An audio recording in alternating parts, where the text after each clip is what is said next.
Hello everyone, let's learn together how to do this rainy painting in watercolors.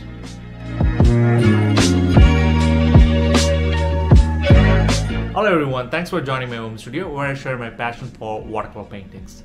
This week we are going to do this rainy painting in watercolors, and I will take you the journey from the process of sketching to all the way to finishing touches. Along the way I give some tips and tricks, and every Saturday I do post a video of a watercolor painting from start to finish, and this does require time and effort. If you want to support me, hit the subscribe button, and you can also share this video with your friends, family and fellow artists.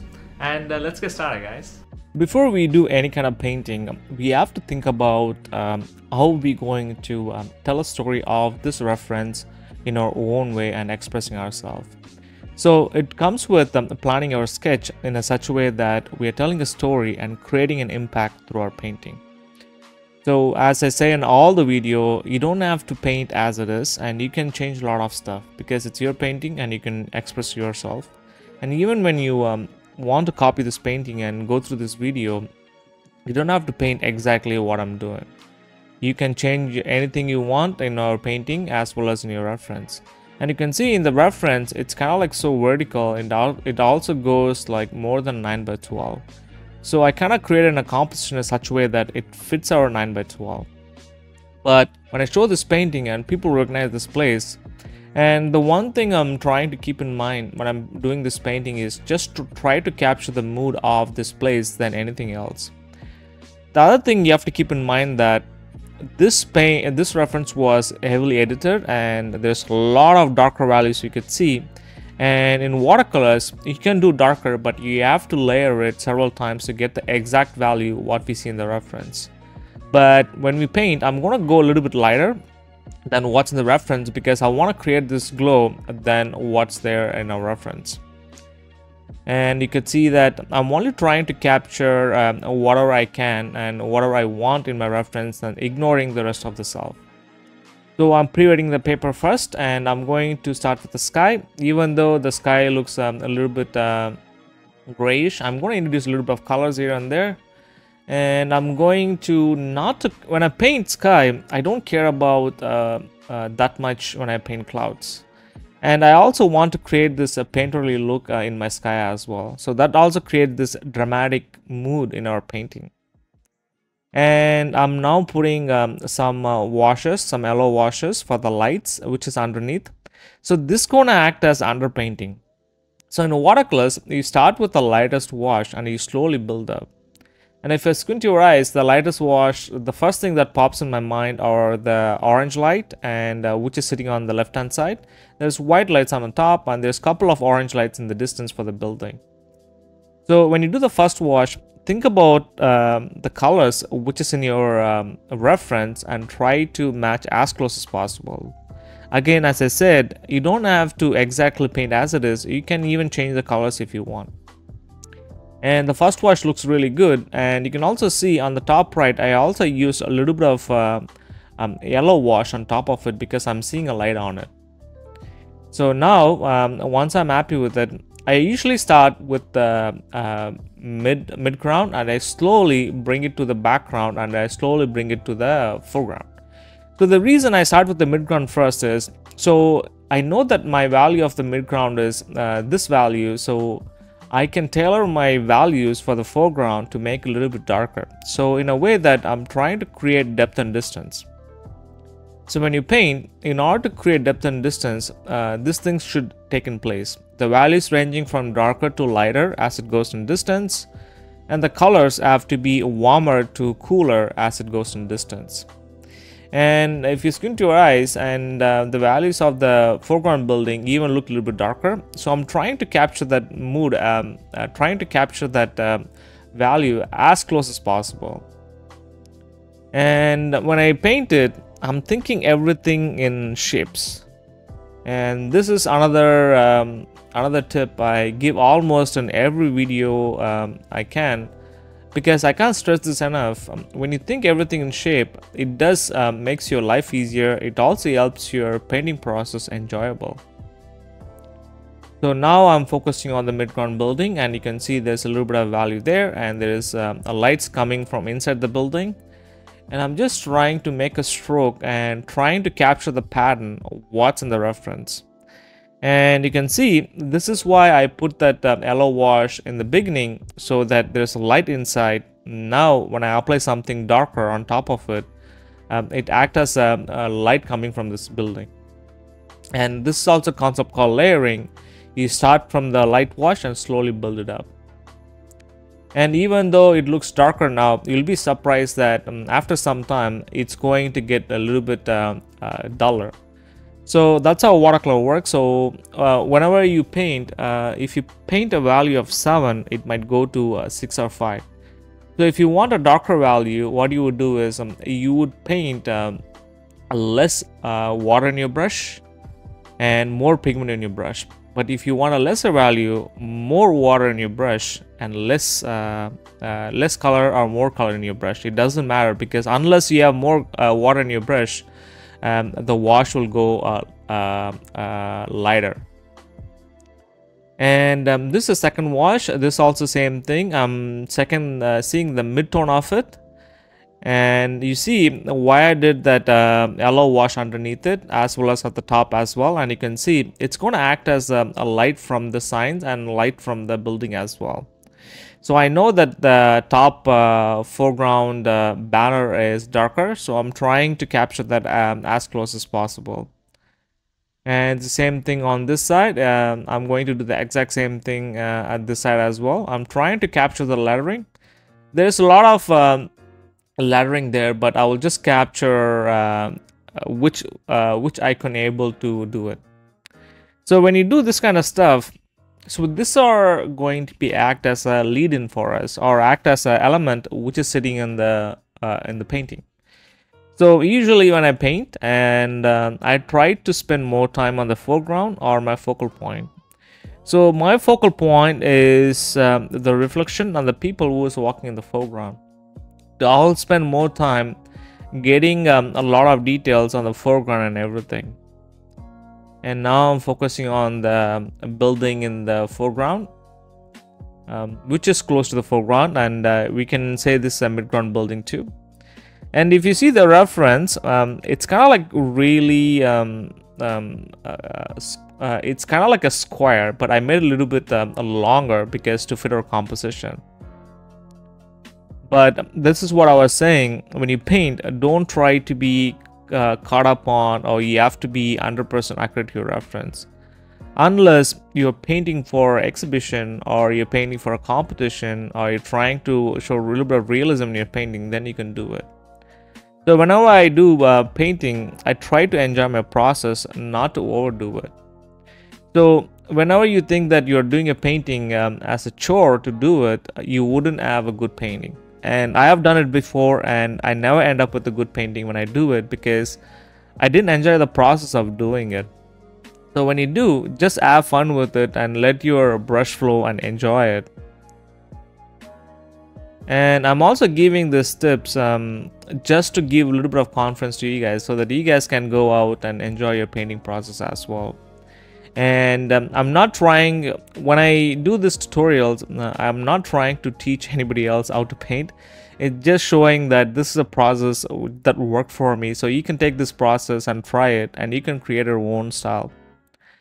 And I'm also working on my coming up with my own style. And when I see most of the watercolor paintings that is done, even when I started with watercolors, I was influenced by this artist Joseph Zubovic. So if you see most of the watercolors around the world, everybody have the style of him. But the thing is, it is nice when you start with watercolors. That's how I started. I studied all of his work. So once you learn his style, and once you learn the essence of his style and how he simplified everything, then you have to move on to other style and try to explore the way of creating your own style. Because if you show a painting to someone, they shouldn't recognize that it's from some other artist style, unless you're doing in the beginning. That's fine. But if you're doing a painting for at least 2 or 3 years, then you have to figure out your own style and try to learn different styles from different artists. Personally, I started studying Andrew Waite, and Andrew Waite is an American painter, and he does paint with acrylic as well as watercolors. And I'm studying his work, so I'm trying to learn something from his work, and I just apply some of the styles what I learned from, and I put it on here.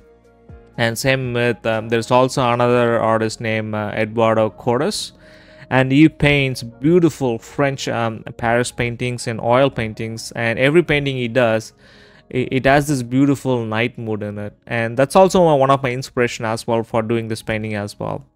So now we will focus on the major figure, the figure which is in the foreground. So whenever you have a figure in the foreground, I try to add a lot of details on it in the rest of the figure. And that's the other way of creating contrast as well as creating a focal point and where the eye goes for the viewer. And she's also standing in front of the red light which is coming across. So that will be a really nice contrast as well. And the reflecting on the ground, it will be a really nice contrasting element as well. And even though the figure wasn't there and I added her, as I said, I'm giving an umbrella just to create this really nice mood and story for us, for our painting. And on the figure at the background and the midground, I try to keep it simple. So there's also this bus stop which is behind her, and I also added that as well. And since they are against dark, the lighter background, they're going to look a little bit darker. So now I'll focus on the little bit of the secondary details now, adding some details. Just as soon as you can see, we add a couple of darks, the painting started coming alive. And in my earlier work, I used to not to care about the windows that much, but nowadays I'm trying to put a little bit of details in my windows, because I don't like, since I'm painting a 9x12, it is really hard to put each and every details, but nowadays I'm trying to capture the essence of it. And this building is a rounder. I'm trying to capture that roundness in that building. And you can see there's also a couple of posters of the windows. I also add that as well. And there's also some lights coming from the windows as well. And now I'm going to add a couple of cars. And you can see that as soon as I add the car, there's a little bit of scale started happening. And these are like the secondary washes or the midtones. And I'll keep it as loose as I can. And since I made everything a little bit, there's also a person who is also walking, biking in the midground, so I'll add it next to the car. And I'm also going to add a couple of figures in the midground building as well. And you can see that we did the like a midtone wash, so now I'm doing a little bit of darker wash on the midground building. And you can see I was thinking about my values when I paint, and I wait till the darkers slowly before jumping on to my darkers earlier when I started this painting.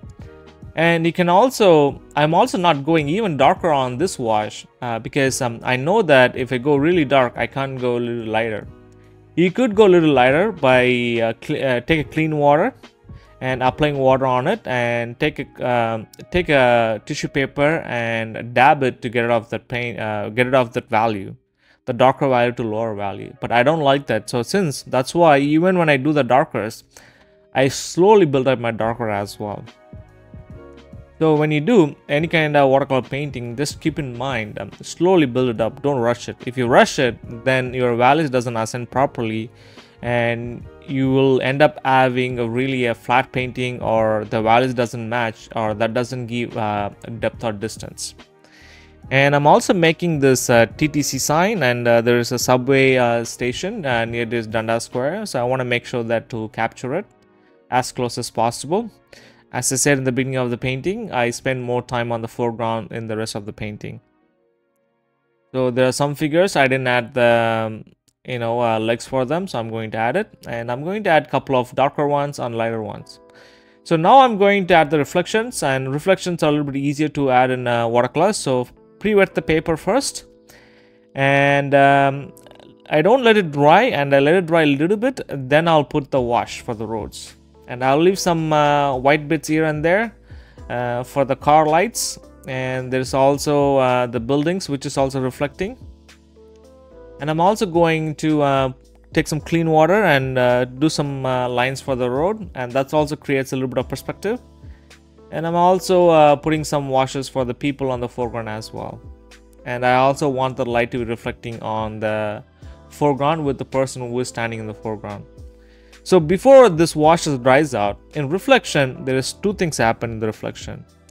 There is first wash, then before it dries out, I'll apply a wash where they are standing or where they are sitting. So that helps to anchor the people on the ground.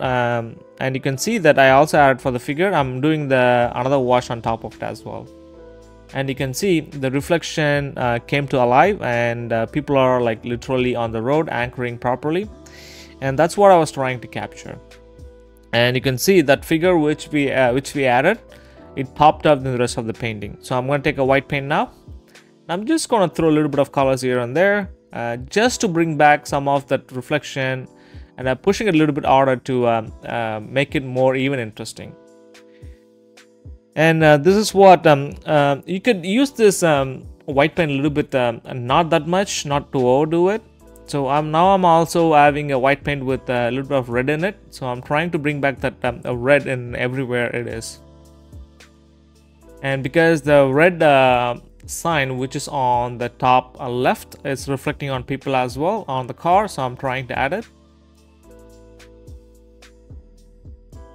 And you can see that now I take white paint and I'm trying to bring back some of the highlights in the foreground. As I said, in every painting I do, I usually tell not to overdo it. This is just to bring back some of the highlights back. And I also want to create some contrast in the foreground as well for the figures, so I'm trying to add that. And I also want to make the foreground figures darker, so it creates a depth and distance so they come in the foreground. I did try to do this painting not overdoing with a lot of details, but if I want to add more details, I usually go back and layer it slowly, especially for the buildings and other things in the foreground and the midground. So now it's your turn. Take one of my reference or your reference and apply the principles of what we learned today in this painting, and let's see what you can come up with. Let me know what you guys think about this video in the comment section below. If you have any other questions or subjects you want me to cover on watercolors, write me at watercolorimpressions@gmail.com or comment down below. Before you go, hit the subscribe button so you guys can get weekly video uploads from my channel. And good luck with your painting, folks.